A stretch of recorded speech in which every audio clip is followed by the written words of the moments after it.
Welcome to your nightmare.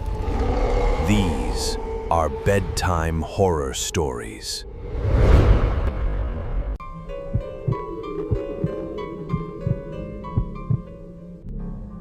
I was looking for a car to buy for my son for his 18th birthday.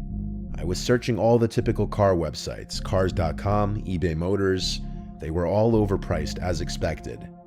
Craigslist was the only place to find an actual deal.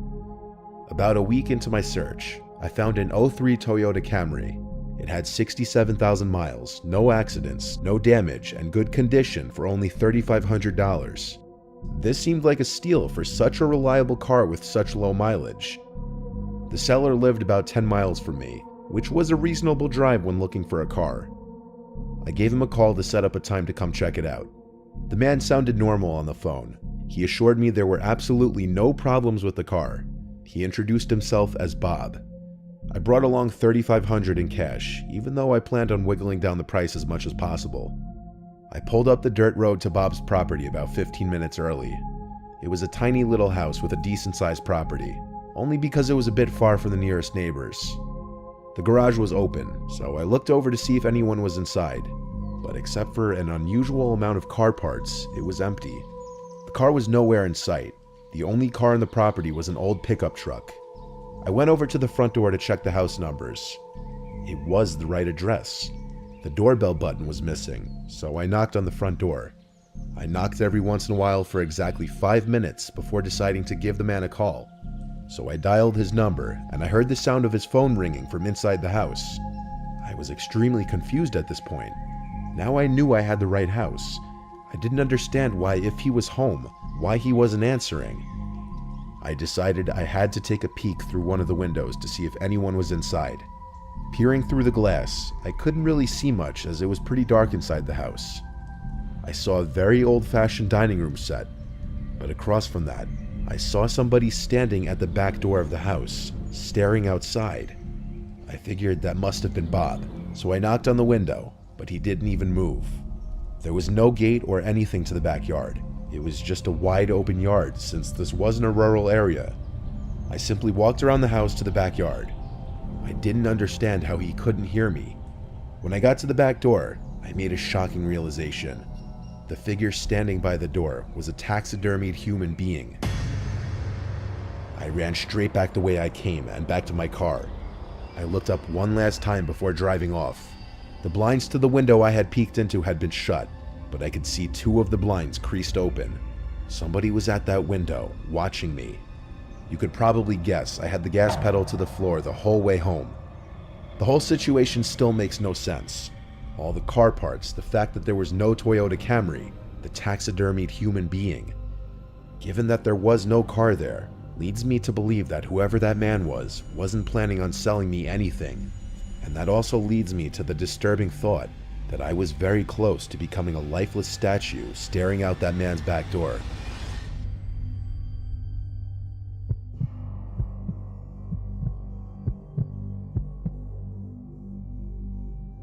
This happened when I was really little and often left alone with my single mom.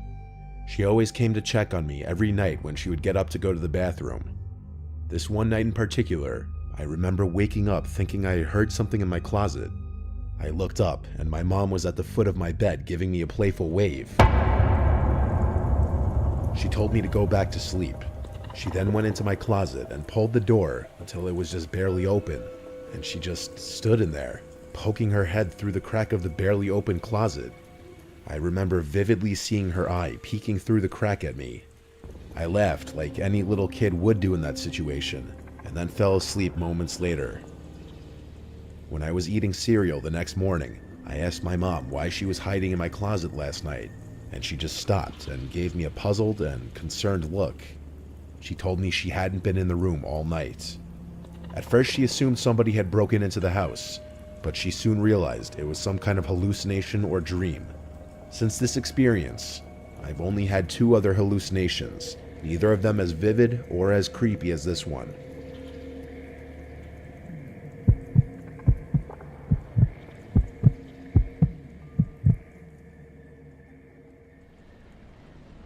In the year 2009. I was spending a weekend with my uncle on his ranch when my parents were renovating the new house we had just bought.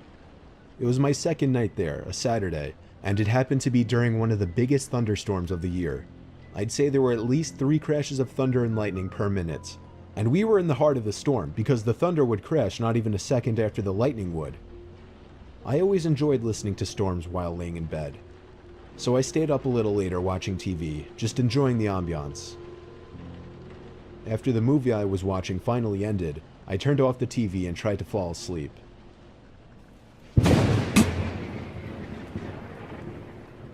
As I heard the lightning strike from outside, I could have sworn I heard some kind of metallic thud coming from outside at the same time. I didn't pay it too much mind. 20 seconds later, I could have sworn I heard it again. A very distinct metallic thud coming from outside to match the timing of the lightning. I really don't mean to make this sound like a cliche horror story, but my uncle really is a kind of creepy guy, and I was never close with him even remotely. So for that reason, I didn't feel right going to wake him up. I just tried to forget about it. Now I was getting concerned. What the hell could that be? After the 3rd time, I finally got out of bed and walked over to the window of the guest bedroom. The water pouring down on the window made it extra hard to see what was out there in the dark fields. A flash of lightning momentarily lit up the property, but I couldn't see anything. However, once again, the sound of a metal hit accompanied it. The sound was so close now, it sounded like it was coming from the left of the window at a blind spot. I was going to do something I knew my uncle wouldn't be happy about. It would be a bit messy, but I was going to open the window and peer outside to see if I could see what the sound was. I unhooked the window lock and slid it up, and immediately the wind of the storm blew drops of rain into the room and onto me. I stuck my head out the window and looked to the left, and at that very moment, lightning lit up the property once again, and I could see a person dressed in all black crouched down by the outside basement door with his hand raised in the air.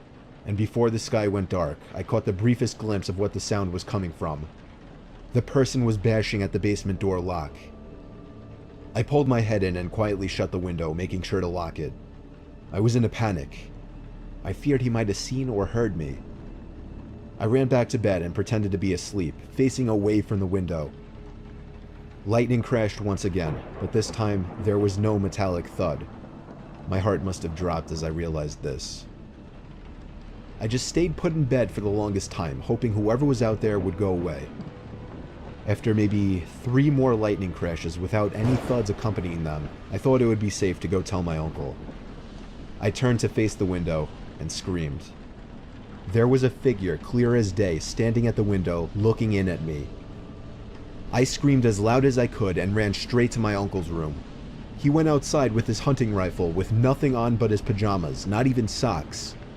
He ran around the entire property yelling like a madman, but didn't find anyone. The next morning, we were able to better see the marks on the basement door lock. It was almost bashed open. Maybe 3 or 4 more good hits would have done it, according to my uncle. He was proud of me for picking up on it. Luckily, I was out of there that same day.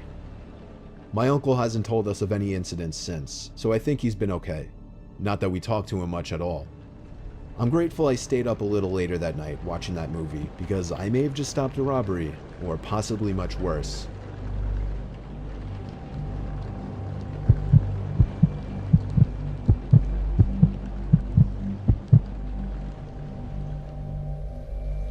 I don't care if anyone judges me, but I like to go to the movie theaters alone. My work schedule is all over the place. I often don't work weeknights. So on a stormy Wednesday night, a night not many other people would be thinking to go drive to a movie theater, I did just that. I always like avoiding crowds in anything I do. That's just how I am. It was 2017. I went to see some low-key movie that probably wasn't at the top of most people's must-see movie lists. I was the only one in the theater, just like I expected. I sat myself right in the center seat of one of the higher-up rows and put my feet up on the seat in front of me. About 20 minutes into the movie, I'd say, I noticed someone a few aisles down. I didn't notice them coming in. The theater was dark because the scene in the movie at the time was in a dark room. They weren't sitting in a seat like a normal person, though. All I saw of them was the top half of their head, peering over one of the seats to be looking in a direction that definitely was not the screen. It was still too dark to be able to tell if they were looking directly at me or not, but when the scene changed to a brighter background, the whole theater got brighter. Bright enough to see they were looking basically at me. But their face was so pale and lifeless looking, and their hair messy and wiry looking. I couldn't even tell if it was a man or a woman. I'm an introvert, or just an awkward person, so I didn't really want to ask if there was something wrong. I viewed that as confrontation. The screen went darker again, and at the same time, the person lowered down behind the chair completely until I couldn't see them anymore. They were completely hidden from my view. I couldn't concentrate on the movie now, though. I was actually very uncomfortable. Actually quite terrified. I didn't get up, though. I stayed put in my seat. Many scenes in the movie passed. I almost forgot about what happened. Almost. Just when I was getting back into the movie, the person's head appeared from behind a seat again. This time much closer, only like 3 rows of seats away from me. I actually let out a holy shit and a loud yell because it genuinely made me jump. Now I was able to see more detail or features in their face. They actually looked lifeless. Their eyes motionless, hung open. But still, I somehow couldn't tell if they were looking directly at me or not. Now I could better see it was a man with long, unkempt hair. I noped the F out of my seat and down the road to the exit. I had to pass the row in which the person was in to get to the exit door. As I passed the row, I looked down it, and while I expected to see the rest of the person's body sitting hunched behind the seats, instead what I saw was something you'd see in a nightmare. There was some guy basically laying on the floor, holding up a severed head perched on a stick. I didn't stick around to see if it was some sick joke or if the head was real or not. I ran for it through the exit door, and I ran out of the back exit of the building to the parking lot. I drove home in a panic, heart racing.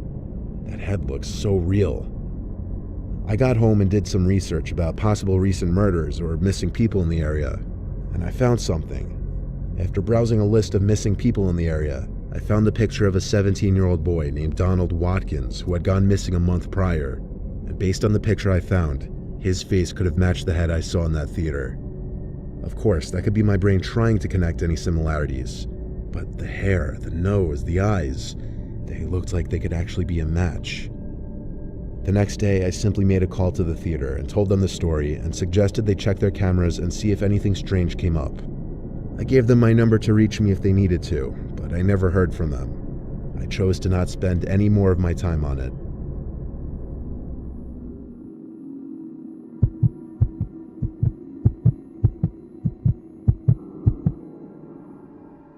A long time ago, I very briefly lived with my good friend Ben on a quiet street in Northville, Michigan, perhaps notable for being close to Detroit.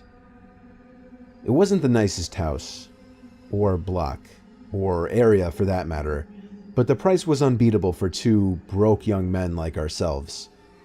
Ben and I went way back to when we were like 9 years old, and at the time of this story, we worked the same job, and rooming together with him seemed like a great idea.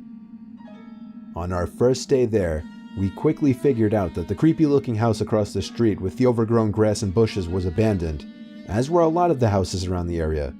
In fact, something we somehow hadn't noticed before, there was even graffiti next to one of the front windows and on the fence. Our neighbors on one side seemed like creeps, and we didn't even want to approach them. The neighbor on the other side was an older dude, a very interesting hippie-ish kind of guy. His name was Marv. He had long gray hair with a matching long gray beard. He seemed friendly at first, I guess, but also very weird and hard to talk to. We spoke with him on our second day there after work. He told us the place had been abandoned for as long as he could remember. That night, with the sun almost set, while we were sitting on the front stoop smoking, I looked to the house across the street and felt a little tingle in my stomach out of shock. I stood up, threw my cigarette onto the floor and crushed it. Ben looked at me confused, and I pointed to the window across the street. I was pointing at a face, which I saw staring at me through the lone upstairs window of the house. "Do you see that? There's someone at that window." Ben looked at the window immediately, but I saw the person move their head away before he could see it. It's weird. I explained to Ben that I didn't even know if it was a male or female, old or young. The glass was just too foggy. All I knew was that I saw the eyes, and they were staring at us. Ben told me I was legitimately creeping him out. He believed me. We ran over to Marv's house to tell him, but strangely he didn't answer his door, even though we saw him watching TV in his tiny, messy living room through the window. The fact that the guy wouldn't answer creeped us out even more. Dude, what the fuck is going on with this place? Ben laughed, but the situation couldn't stay comical for long. Ben owned a katana. He brought it to mention and suggested we go across the street with it, break into the house from the backyard, and see what was going on. We were always adventurous, daring troublemakers as kids, so this was our natural response to the situation. When it got dark, we went across the street to the backyard, broke off the board holding the back door shut, and entered the house. We both had heavy-duty flashlights with us to light up basically any room we were in. The house was dusty, decrepit, but surprisingly seemed to remain untouched from the inside. No graffiti or signs of vandalism anywhere. Still, the place was disturbingly creepy, and we immediately joked that we should get the fuck out of there. But we pressed on. The first floor was pathetically small like our own. A kitchen, a tiny living room, and a dining room. There was no basement and one closet. The first floor was clear. We both agreed to check the upstairs. We tiptoed over to the stairs, and Ben, out of nowhere, screamed, "Is anybody up there?" "Dude, why the fuck would you do that?" I said quietly. Then we both froze in fear when we heard rapid stomping suddenly appear from above us. It was someone heavy, and it sounded like they were running over to the stairway. I literally felt like my heart stopped. Ben, the one with the katana, was the first to flee, grabbing my arm and tugging me with him. We went out the way we entered and ran back to the house, where we saw Marv just standing by his window, watching us. We didn't know what to do. He just intently stared at us as we froze to catch our breath in front of the house. We went inside, decided not to call the police, and moved out literally the next day. We explained to the landlord that the location was just too inconvenient for us, and we needed to leave ASAP. We drove away from that house and never looked back.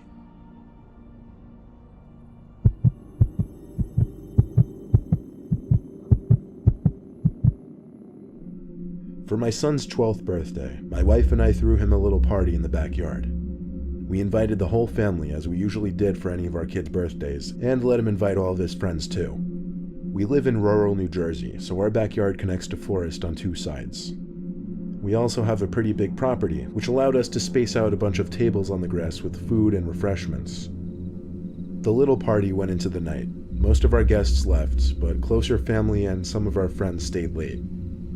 It was probably 8 o'clock. The mosquitoes were out in full force, so I decided to run over to the shed at the far end of the backyard by the woods to fetch the tiki torches.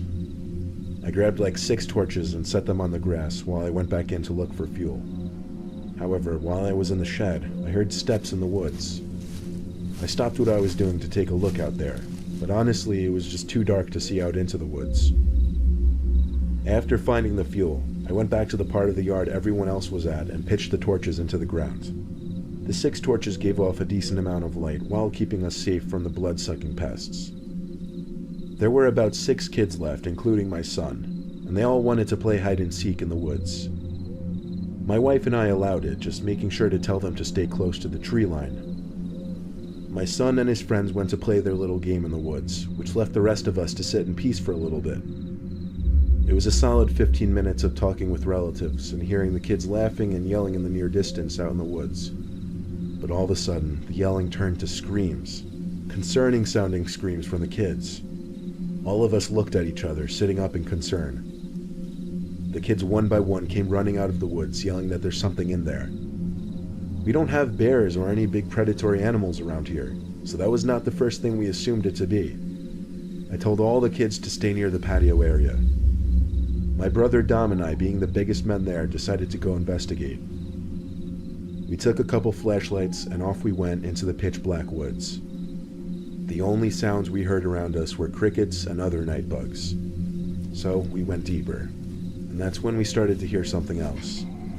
It sounded like an animal at first, but as we followed the sound to get closer, The sound started to become more human-like. We continued to walk, and we agreed we both had the feeling that we were being watched, like stalked. I put my arm out to stop Dom. Standing in the silence now, the best way I could describe the sound we were hearing was a moaning, angry kind of sound. It sounded human, but it was a bizarre sound. Then, a few cracks of the leaves on the ground ahead of us. We aimed our lights over there, and there was someone or something behind the tree. The moaning sound stopped. Dom stepped forward and called out. What happened next was textbook horror movie stuff. A scream, so loud, so blood-curdling, so inhuman, filled the air. I'm sure it could be heard for miles. Dom and I turned and booked it back to the property. We waved at everyone to go inside when we made it back. Dom got on the phone with the sheriff's department. They said it was probably a wild animal. We wanted to insist it was a human, but we honestly couldn't. We to this day don't know who or what we saw and heard in those woods, but it was definitely stalking us and the kids when they were playing hide and seek.